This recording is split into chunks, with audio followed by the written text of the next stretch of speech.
পরম পবিত্র আল্লাহর নামে করিতেছি শুরু। আল্লাহ! অনেকেই বলেন মুহাম্মদ সাল্লাল্লাহু আলাইহি ওয়াসাল্লামের আগে তো মসজিদ ছিল না। ছিল কি?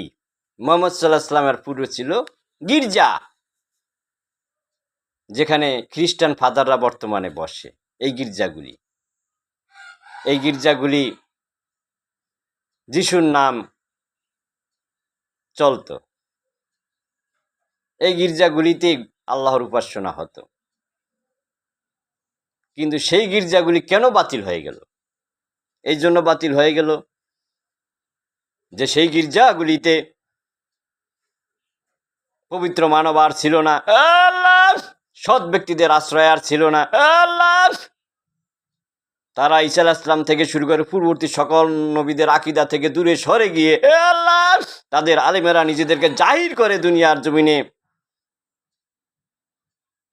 নিজেদের প্রভাব প্রতিপত্তি বিশ্লেষণ করে অর্থ সম্পদ কামিয়ে অট্টালিকা প্রাসাদ বানিয়ে বসিয়েছিল। আল্লাহ! নিজেদেরকে নবী রাসূল আউলিয়া একরাম বাদে তাদেরকে বাদশাহ ঘোষণা করেছিল। আল্লাহ! আল্লাহ পাক তাদের কর্মকাণ্ড অতিষ্ঠ হয়ে আবার তিনি মুহাম্মদ সাল্লাল্লাহু আলাইহি ওয়াসাল্লামকে দুনিয়ার জমিনে প্রেরণ করেন। আল্লাহ!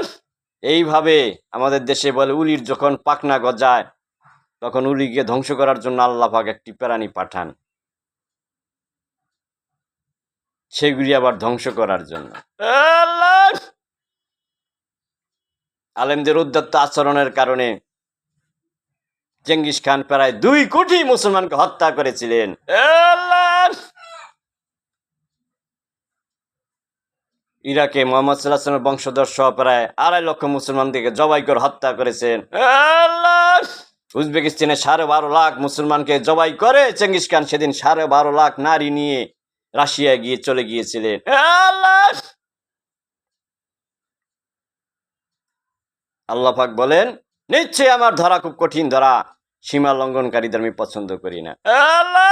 মুহাম্মদ সাল্লাল্লাহু আলাইহি ওয়াসাল্লাম যখন এই দুনিয়ার জমিনে এসেছিলেন তখন একদল আলেম হিংসায় তাকে মানতে পারেননি, বলছেন আমরা ঈসাকে মানি, তোকে মানি না। ঈসাই আমাদের সর্বশেষ নবী। আবার ইহুদিরা বলতো মুসাই আমাদের সর্বশেষ নবী। আল্লাহ পাক কাউকে চিরস্থায়ী ক্ষমতা দান করেন না। আল্লাহ পাক বলেন, স্বয়ং নিজে বলেন যে আমার বিরুদ্ধে কাউকে চিরস্থায়ী ক্ষমতার মালিক বানিয়েছে তাদেরকে আমি ধ্বংস করে দিয়েছি। ওই জাতীয় কওমকে ধ্বংস করে দিয়েছি। দেখেন ইহুদি কওম মুসা আলাইহিস সালামকে চিরস্থায়ী নবী না বানানোর কারণে তারা কাউকেই মানত না। ঈসাকে তো মানত না, ঈসাকে হত্যা করতে গিয়েছিল, জাকির ইসলামকে হত্যা করলো, ইয়াহিয়া আলাইহিস সালামকে হত্যা করলো, শত শত নবীকে হত্যা করলো। শেষ পর্যন্ত আল্লাহ পাক তাদেরকে কতলের ভিতরে রেখে দিয়েছেন। আল্লাহ! এবং লক্ষ লক্ষ ইহুদিকে একযোগে হত্যা করা হয়েছিল সেদিন। প্রায় 70 লক্ষ ইহুদি, পৃথিবীর নিষ্ঠুর কওম অ্যাডলফ হিটলার হত্যা করেছিলেন। আবার পৃথিবীর নিষ্ঠুর কওম কুরাইশ তাদের অনুসারী 2 কোটি মুসলমানকে সেদিন চেঙ্গিস খান হত্যা করেছিলেন। আল্লাহ! এগুলি সব আল্লাহর থেকে ফয়সালা হয়। আল্লাহ! মুহাম্মদ সাল্লাল্লাহু আলাইহি ওয়াসাল্লাম তার বিদায় হজের ভাষণে বলেছিলেন, ধর্ম নিয়ে তোমরা বাড়াবাড়ি করো না। আল্লাহ! তবে পরের হক নিয়ে বাড়াবাড়ি করো। তোমাদের প্রতিনিধি, তোমাদের ব্যক্তিগত সম্পদ, রাষ্ট্রীয় সম্পদ, জনগণের সম্পদ যদি কেউ লুটে পুটে খায়, তার বিরুদ্ধে জেহাদ হলো সর্বশ্রেষ্ঠ জেহাদ। আর নবী রাসূল আউলিয়া একরাম যুগে যুগে এসেছেন এই সকল লুটেরাকারীদের বিরুদ্ধে দুনিয়ার জমিনে শান্তি স্থাপন করার জন্য এবং অসহায় নিরীহ মানুষের ধন সম্পদ মাল রক্ষা করার জন্য। সেই দিন মুহাম্মদ সাল্লাল্লাহু আলাইহি ওয়াসাল্লাম মক্কা এসেছিলেন শুধু নামাজ নিয়ে নয়, মুহাম্মদ সাল্লাল্লাহু আলাইহি ওয়াসাল্লাম এসেছিলেন মক্কার জমিনে সকল প্রকার লুটেরাদের বিরুদ্ধে এবং তাদের বাড়ি ঘর পাকড়াও করে তাদের ধন সম্পদ ছিনিয়ে এনে তিনি মানবের মাঝে বিলিয়ে দেন। এমনকি জালিম পীর সাহেব ইহুদি এবং খ্রিস্টীয় আলেম যারা ছিলেন পীর মাশায়েখ আলেম, তাদের বাড়িঘর পাকড়াও করে গরিবের কাছ থেকে নেওয়া অর্থ সম্পদ লুটে নেওয়া সেই এনে আবার গরিবের মাঝে তিনি বিলিয়ে দেন।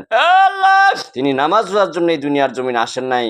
আল্লাহ পাক লক্ষ লক্ষ লক্ষ লক্ষ নবী পাঠিয়েছেন, কাউকে নামাজের জন্য দুনিয়ার জমিনে পাঠান নাই, শান্তি স্থাপনের জন্য পাঠিয়েছেন, যাতে মানব জাতি দুনিয়ার জমিনও শান্তি থাকতে পারে আর পরকালও পায় মুক্তি। আল্লাহ, আজকে সমগ্র মুসলিম বিশ্বে লুটেরাদের আগমন। মোহাম্মদ সাল্লাল্লাহু আলাইহি ওয়াসাল্লাম বলে গিয়েছেন যে ইমাম মেহেদী এবং ইচ্ছারুল্লাহ তখনই আসবেন যখন সারা পৃথিবীতে লুটেরা ছড়িয়ে পড়বে, ধর্ম ব্যবসায়ীরা ছড়িয়ে পড়বে। আজকে সমগ্র মুসলিম বিশ্বে সমস্ত বাদশাদের ভিতরে লুটেরাদের আগমন। আল্লাহ, মেম্বার থেকে শুরু করে প্রেসিডেন্ট, বাদশা পর্যন্ত সবাই লুটেরা বনে গিয়েছে।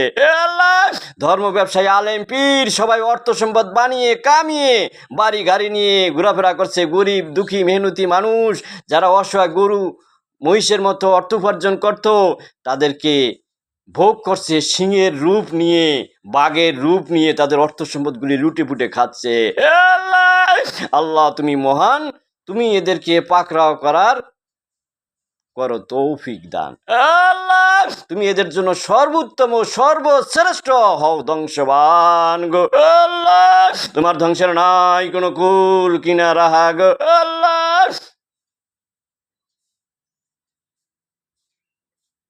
খিজির আলাইহিস সালাম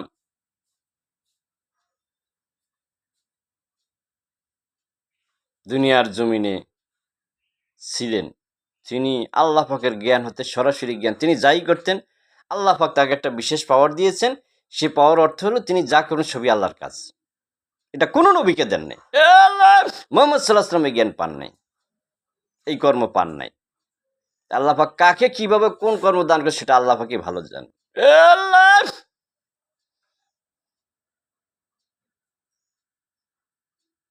আল্লাহ পাক কামাল রুহুল্লাহকে আগুনের আযাবের মুজজা দ্বারা সাহায্য করেছিলেন। রোগ জীবাণুর ভাইরাসের মুজজা দ্বারা সাহায্য করেছিলেন।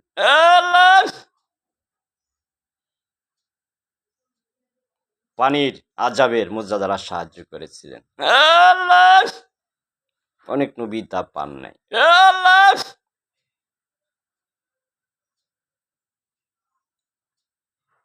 তিনি আল্লাহ, তিনি তওবাকারীদের প্রতি ক্ষমাশীল ও দয়াশীল গো। আল্লাহ, যার দয়ার নাই কোনো কুল কিনারা গো। আল্লাহ, যার দয়ার থেকে সামান্য কিঞ্চিত পরিমাণ দয়া তিনি দানিয়েছেন নবীদেরকে গো। আল্লাহ, এজন্য পৃথিবীর সকল মায়ের দয়া একসাথ করলে একজন পয়গম্বরের দয়ার সমান হয় না গো। আল্লাহ, আর তাদের দয়া হলো পবিত্রতার উপর বহমান গো। আল্লাহ, হকের উপর বহমান গো। আল্লাহ,